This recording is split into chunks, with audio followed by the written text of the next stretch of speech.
नमस्कार दोस्तों। आज का जो हमारा लेक्चर है उसमें हम पढ़ने वाले ऑटोमॉर्फिज्म। अब एक नया वर्ड आया ऑटोमॉर्फिज्म। ऑटोमॉर्फिज्म का मतलब है स्वकारिता। स्वकारिता, स्व का मतलब स्वयं, स्वकारिता। ऑटोमॉर्फिज्म ऑटोमेटिक हो जाए, यानी अपने आप से अपने आप पे हो जाए। अब हम क्या करना चाहते हैं, हम जो आइडिया है उसको थोड़ा सा स्पेशल केस बनाना चाहते हैं। वर्ड सुनिए, स्पेशल केस बनाना चाहते हैं। स्पेशल केस का मतलब यहाँ पे है कि मैं जो अभी पढ़ के आया हूँ, क्या पढ़ के आया हूँ, आइसोमॉर्फिज्म, तुल्यकारिता पढ़ के आया हूँ। तुल्यकारिता का मैं एक स्पेशल केस बनाने वाला हूँ। तुल्यकारिता में क्या था, तुल्यकारिता में क्या था, तुल्यकारिता का मतलब था कि आपके पास एक फंक्शन है, आपके पास दो ग्रुप है, जी से जी डैश, एक जी है एक जी डैश है, और आपका ये जो फलन है, ये फलन इन दोनों ग्रुप के ऊपर इस तरीके से परिभाषित किया जा सकता है कि ये वन वन है, मतलब एक एक ही है, ठीक है। ये आच्छादक है, ये समाकारी है, मतलब होमोमॉर्फिक है। ये तीनों काम करता है। अगर ये तीनों चीज़ें हैं तो हम क्या कहते हैं कि जी और जी डैश जो है वो आपस में तुल्यकारी है। सही है, जी जी डैश तुल्यकारी है। यानी मैथमेटिकल तरीके से अगर बात करें तो ये दोनों इक्विवेलेंट है। दोनों के काम करने का तरीका बिल्कुल सेम होगा, बस दिखने में फ़र्क होगा कि एक में काले अवयव है, एक में सफ़ेद अवयव है। ये मान लीजिए जैसे आप चेस खेल रहे हैं, चेस के अंदर आपके पास एक साइड बैठे हैं, उसके पास काले रंग के हैं, और दूसरी साइड जो बैठा है उसके पास वाइट कलर के। तो वाइट कलर के हों चाहे ब्लैक कलर के हो, कैसे खेल बदल जाएगा? तो जवाब है नहीं बदलेगा। अब दोनों को सेम कलर के दे देंगे तो पता कैसे चलेगा कि कौन सा किसका खिलाड़ी है? तो ये अलग रखने के लिए एक को ब्लैक दिए गए, एक को वाइट दिए गए, लेकिन खेल नहीं बदलने वाला। अगर वाइट वाले को ब्लैक दे दी जाए, ब्लैक वाले को वाइट दे दी जाए, तो क्या फ़र्क बदलेगा? नहीं, खेल वैसा ही रहने वाला है। तो सेम वही बात है। ये तुल्यकारिता समझाता है कि भाई इससे खेल में कोई फ़र्क नहीं पड़ेगा, ठीक है। अब स्वकारिता में हम क्या चाहते हैं, एक इस आइडिया को थोड़ा सा एक कदम आगे बढ़ाना चाहते हैं, और हम चाहते हैं कि जी जो है, जो जी डैश है, वो जी डैश ना हो कि वो जी हो, यानी जी से जी पे ही हम फलन बनाएं। समझ रहे बात को?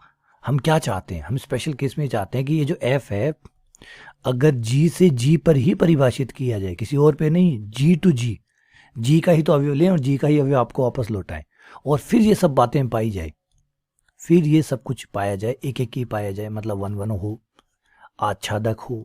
अब आप यहाँ पे सोच रहे होंगे सर ये क्या नई नई चीज़ें बार बार बना रहे हैं। देखिए, नई नई चीज़ें बनाने का जो पीछे जो मैथ्स का आइडिया होता है वो ये नहीं होता कि कंपटीशन एग्जाम में बच्चे को सवाल पूछा जाएगा। मैथ्स का तो उद्देश्य ये है कि जो ह्यूमन नेचर है, जो प्रकृति है, जो दुनिया है, उसको आगे कैसे बढ़ाया जाए, कैसे उसको विकासशील बनाया जाए, कैसे उसको और आगे तक पहुंचाया जाए। मैथ्स इसलिए नहीं बनाई गई है कि कंपटीशन एग्जाम में आप आएँ और पेपर दें और पास हो, इस तरीके से आप नौकरी लगें, इसलिए मैथ्स को नहीं बनाया गया है। मैथ्स का उद्देश्य बहुत बड़ा था। बहुत बड़ा क्या था? वो ये था कि लोगों की जिज्ञासाओं को शांत किया जाए, वो सवाल जो उनसे परेशान करते हैं उन सवालों का जवाब तार्किक रूप से ढूंढा जाए, और दुनिया के लिए और बेहतर प्लेस बनाया जाए, बेहतर जगह तैयार की जाए जिसमें सारी सुविधाएं हो, लोगों के लिए हर प्रकार की जो कष्ट है उनसे निवारण हो सके। इस तरीके की दुनिया बनाने का जो ठेका है, जो कॉन्ट्रैक्ट है, वो मैथ्स ने लिया हुआ है। अब इतना बड़ा अगर आपका उद्देश्य है तो आपको खुद के तौर पे, अपने आप के तौर पे तो काफ़ी मजबूत होना ही पड़ेगा। तो मैथ्स को मजबूत कौन करता है? मैथमेटिशियन। जो गणित पढ़ते हैं वो मजबूत करते हैं। और गणित पढ़ने वाले मैथ्स को कैसे मजबूत करते हैं? वो अपने सवाल लाते हैं, जिज्ञासाएं लाते हैं, और उन जिज्ञासाओं को शांत करते हैं। इससे मैथ्स एक कदम और आगे बढ़ जाती है। मैथ्स एक कदम और आगे बढ़ जाती है। और इसी तरीके से मैथ्स जितनी बढ़ती है, जितनी ज़्यादा बढ़ती है, उतना ह्यूमन नॉलेज जो है, हमारा जो ज्ञान है, वो बढ़ता है, ठीक है। एक एक ही, आच्छादक और फिर समाकारी। तो हम इसे कहते हैं कि भाई ये तीनों बातें हो गई। एक फलन बन सकता है जी से जी में, जो एक एक की, आच्छादक और समाकारी तीनों है। तो इसी का नाम है स्वकारिता। खुद से खुद के ऊपर तुल्यकारिता, स्वयं पर तुल्यकारिता, स्वयं पर तुल्यकारिता। अगर अपने आप के ऊपर तुल्यकारिता है, समझिए बात को, खुद के ऊपर तुल्यकारिता, आइसोमॉर्फिज्म। अगर अपने आप के ऊपर सेल्फ आइसोमॉर्फिज्म है, सेल्फ आइसोमॉर्फिज्म है, तो इसको ऑटोमॉर्फिज्म कहते हैं।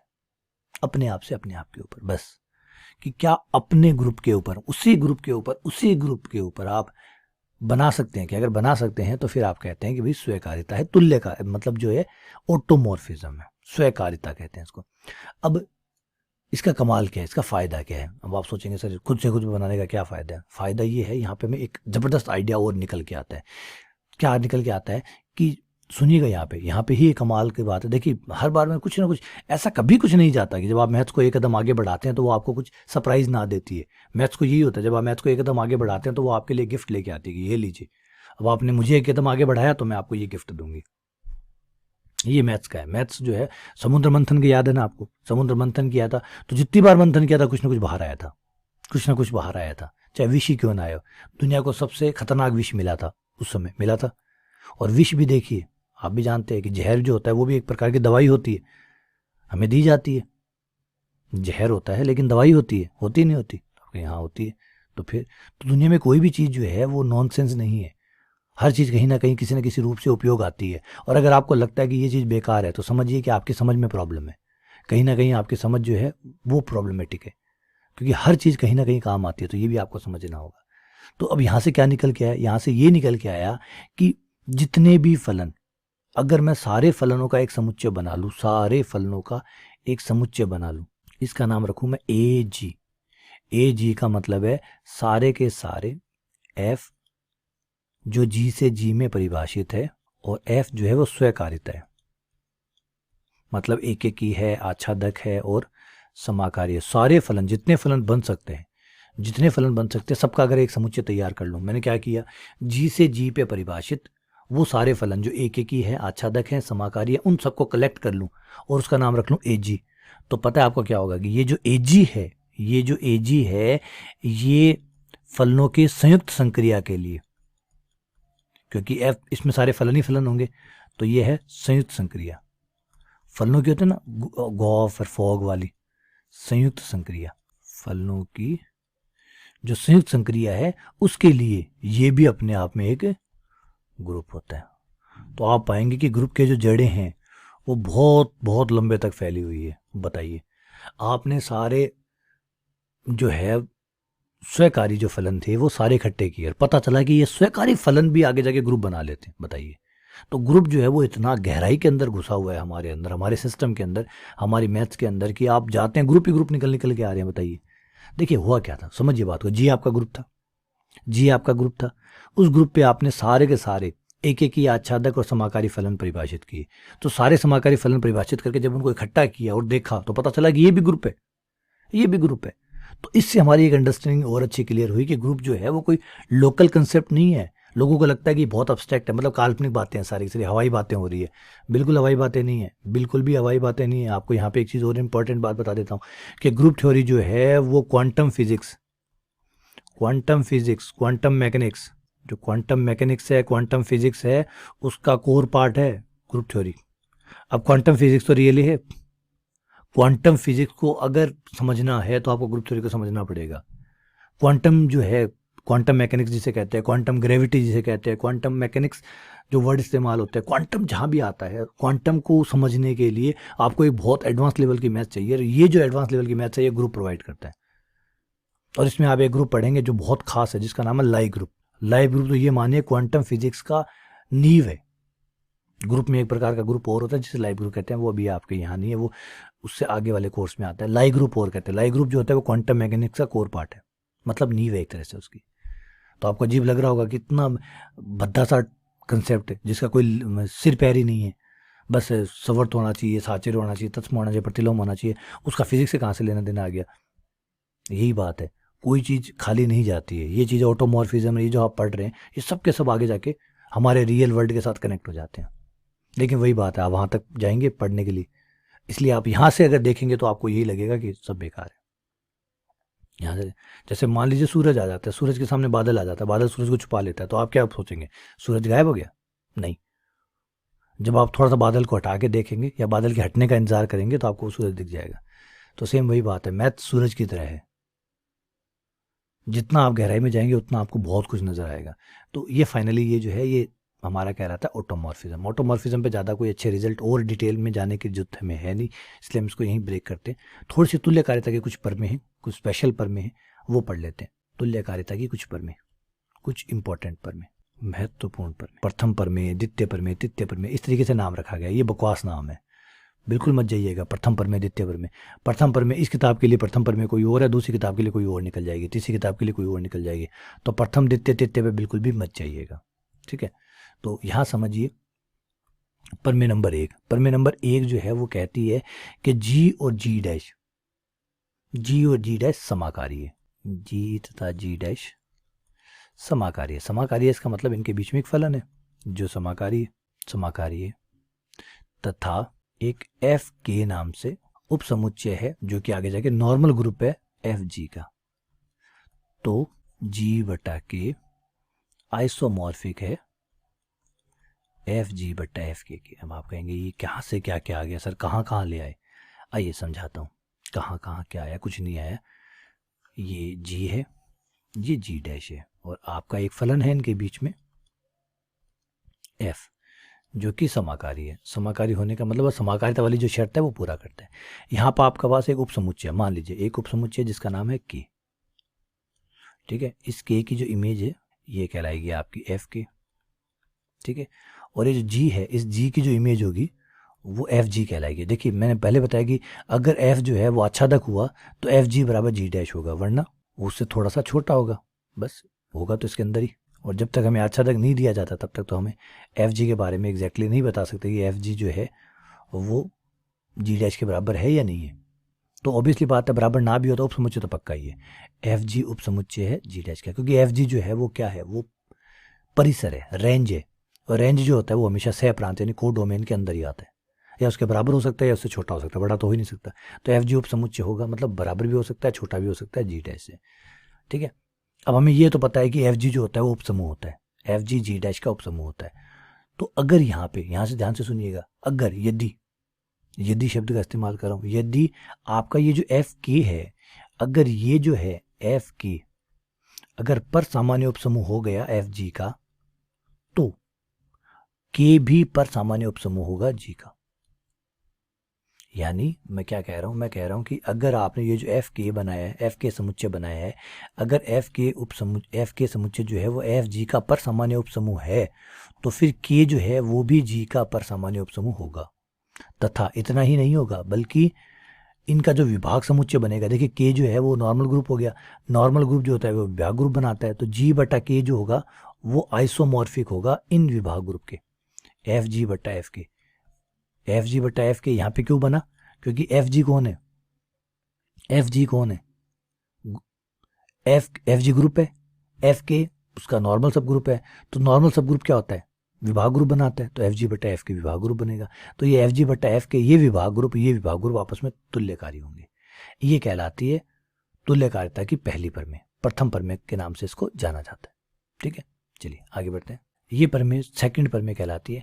मान लीजिए एच जो है वो जी का एक नॉर्मल ग्रुप है, के जो है वो भी जी का एक नॉर्मल ग्रुप है, तथा एच जो है वो उपसमुच्चय है के का, एच उपसमुच्चय है के का। अगर ये सारी बातें सत्य हैं, ये तीनों बातें अगर सत्य है, तो इन तीनों बातों से आधार पर आपको कुछ चीज़ें मिलने वाली है।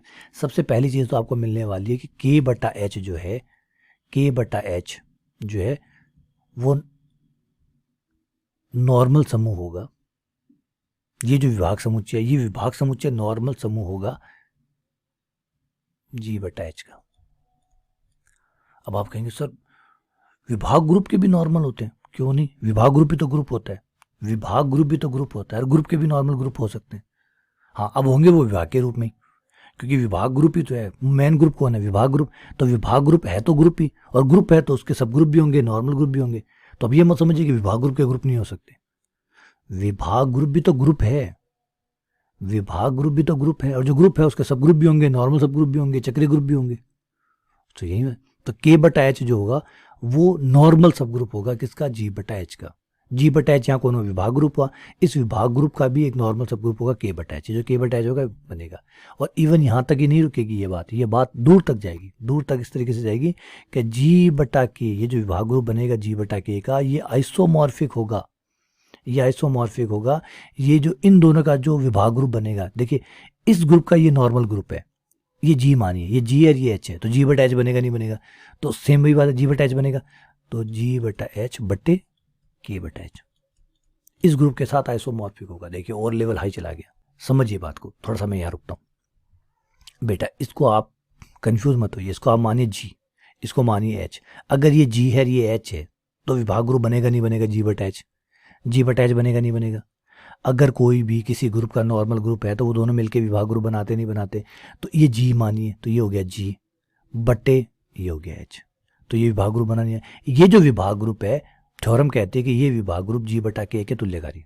थ्योरम कहती है कि ये विभाग ग्रुप, इन दोनों का जो विभाग ग्रुप बनेगा वो विभाग ग्रुप G बटा K के तुल्यकारी होगा। ये थ्योरम कहती है। ये सेकंड थ्योरम कहलाती है। तीसरी थ्योरम क्या कहती है? तीसरी थ्योरम कहती है कि मान लीजिए H और K जो है वो दोनों के दोनों G के पर सामान्य उपसमूह है। G के पर सामान्य उपसमूह है। H और K जो दोनों है वो G के पर सामान्य उपसमूह है, तथा H जो है वो K का पर सामान्य उपसमूह है। तो कुछ रिजल्ट है जो काम करेंगे। नंबर 1, H इंटरसेक्शन की, H का और K का जब आप इंटरसेक्शन लेंगे तो वो K का नॉर्मल सब ग्रुप होगा, एक बात। दूसरा, जब ये नॉर्मल सब ग्रुप होगा तो इनका जो कोशेंट ग्रुप बनेगा K बटा H इंटरसेक्शन K, K बटा H इंटरसेक्शन K जो बनेगा वो आइसोमॉर्फिक होगा H के बटा, इसे डायमंड थ्योरम भी कहा जाता है, डायमंड थ्योरम। ठीक है, ये यहाँ पे होता है। अब देखिए, अब आप थोड़े से परेशान हो गए होंगे। बिल्कुल परेशान होना स्वाभाविक भी है कि ये देखिए, करना चाहे तो करिए, वरना कोई ज़रूरी नहीं है। ये सिर्फ रिजल्ट है। जो सिलेबस में ऑटोमॉर्फिज्म का नाम डाला हुआ है तो नाम डाला हुआ है, तो तुल्यकारिता के प्रमेय का नाम डाला हुआ है, तो उस हिसाब से मैंने सिर्फ प्रमेय का जो स्टेटमेंट है वो आपको समझाने की कोशिश की है। बाकी देखिए, कोई भी चीज़ जो है वो आपको तब जाके अच्छे से समझ में आते हैं जब उसके कैखगढ़ को शुरू से स्टार्ट करते हैं, और शुरू से स्टार्ट करते हैं प्लस उसके प्रूफ को देखते हैं, तब जाके ये जो बद्दी चीज़ें हैं इसके मतलब मायने जो है वो सामने आते हैं कि अच्छा ये यूँ हुआ, अच्छा ये इसलिए बना, अच्छा ये इसलिए बना। फिर ये जो कारण जब तक क्लियर नहीं होते तब तक तो दिमाग में वो कनेक्शन ही नहीं बनते ना, वो खाली जगह बची रहती है, और वो खाली जगह जो होती है फिर वो याद करनी पड़ती है। तो प्रॉब्लम अगर हो रही है तो इसको यहाँ पे ही आपको छोड़ दीजिए। अगर आप याद रख सकें रिजल्ट को याद रखिए, वरना इनके कोई काम के ये रिजल्ट नहीं है। ठीक है ना, जब तक प्रूफ नहीं करेंगे इनके, जब तक आप प्रूफ नहीं देखेंगे तब तक नहीं है। और इनके प्रूफ जो है वो नॉर्मली आपको जो ग्रेजुएशन में तो कम ही मिलते हैं। इनके प्रूफ जो है वो आप जब मास्टर्स करते हैं, एमएससी करते हैं, तो इनके प्रूफ आपको मिलते हैं। मास्टर्स से पहले तो ग्रुप थ्योरी में इनके प्रूफ जो है वो लगभग ऐड ही नहीं होते, कि लगभग तो जितनी भी यूनिवर्सिटीज़ जो यूजी में पढ़ाती है ग्रुप थ्योरी, वो तो लगभग इससे पहले जो मॉर्फिज्म है, ग्रुप मॉर्फिज्म से जो शुरुआती टॉपिक है वहीं पे आगे ख़त्म कर देती है कोर्स को, उससे आगे तक नहीं जाती। तो अगर ऑटोमॉर्फिज्म या आइसोमॉर्फिज्म तक जाते हैं तो लगभग देखते हैं कि जो एमएससी लेवल है उसमें ये चीज़ें आती है, वहाँ जाके ये प्रूफ जो है वो देखने को मिलता है। तो जब आप एमएससी करें तब इनके प्रूफ देखिएगा और वहाँ पे इसको समझिएगा। फिलहाल तो जितना कंपटीशन के लिए काम कर रहे हैं, जितना कारगर था उतना मैंने स्टेटमेंट आपको लिखा दी है, वो पढ़ लीजिए, देख लीजिए। ठीक है, मैं छुड़वाना नहीं चाहता तो मैं छोड़ सकता था, लेकिन मैं छुड़वाना नहीं चाहता था कि आपको पता तो सब कुछ हो, आपकी नज़र के आगे से गुजर जाए एक बार चीज़ें, आपको पता हो कि ऐसा ऐसा है, ऐसा होता है, ये होता है। एक बार आपको थोड़ी सी जानकारी ज़रूर हो ताकि आपको अटपटा ना लगे। ठीक है, चलिए, बहुत बहुत धन्यवाद। फाइनली यहाँ तक आने के बाद हमने ग्रुप थ्योरी को, जो जितनी थ्योरी थी वो हमने कंप्लीट कर लिया। ठीक है, चलिए, धन्यवाद।